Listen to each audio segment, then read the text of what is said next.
runtii halkan waxaan doonayaa hambaliyo qaali inaan uga diro 26 Juun oo runtii maalin qaali ku ah qaranka Soomaaliland sida Soomaaliland 18 May bay ugu tahay waxaan leenahay dadkeena shacabka meel walba jooga gudaha iyo dibadba runtii waan u hambaliyeenaynaa waxaan leenahay ciid wanaagsan ku ciida 26 Juun oo maalin taariikhdeena runtii meel weyn kaga suntan Soomaaliland dadkeena runtii jiilka yarna in la baro runtii u baahan waa taariikh runtii muhiim ah Soomaaliland soo martay marka waxaan leeyahay dadkeena ku ciid wanaagsan 26 Juun meel walba ka joogtaan anoo runtii u diraya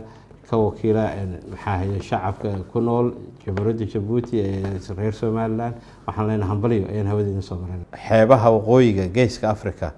maanta loo yaqaan Soomaaliland waxay mar walba istaraatiijiyad dhinaca ganacsiga iyo amniga u ahayd caalamka sababtoo ah waa meel u dhow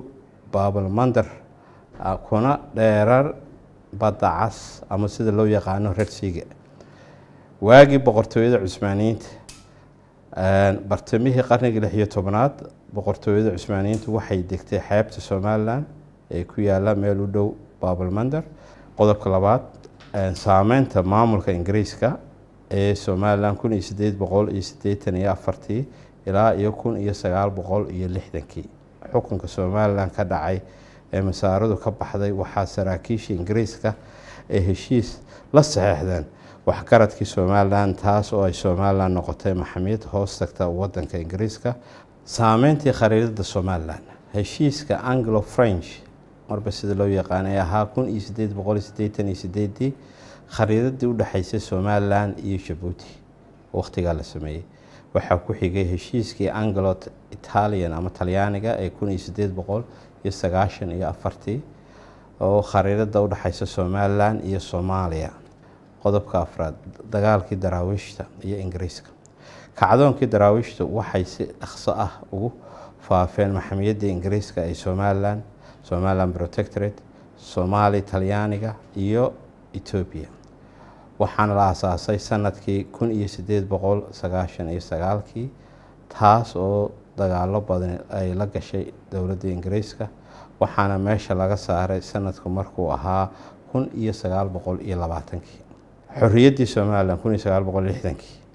maxkamadda Ingiriiska ee Somaliland Protectorate ayaa la siiyay maxkamad 26 Juun 1960 kadib markii la siiyay ogolaanshihii boqortooyada Elizabeth II waxaa halka lagu aasaasay dawladdii ugu horeysay ee Soomaaliya hesha xornimada taas oo ay noqotay Somaliland kadib markii lagu wareejiyay xukunkii iyo macluumaadkii asaasiga ee xorriyadda madaxbannaanida dawladda Somaliland waxaana loo gudbiyay qaramada midoobay dawladda Soomaaliya waxay isla markiiba heshay hambaliyooyin caalami ah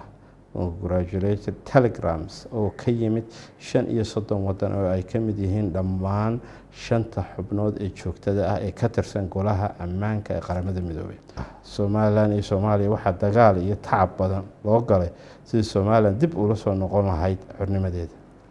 kadib midowgii Soomaaliland iyo Soomaaliya 18 May 1991 beelaha kala duwan ee Soomaaliland waxay ku kulmeen shir weyn oo Burco ka dhacay waxayna go'aansadeen inay dib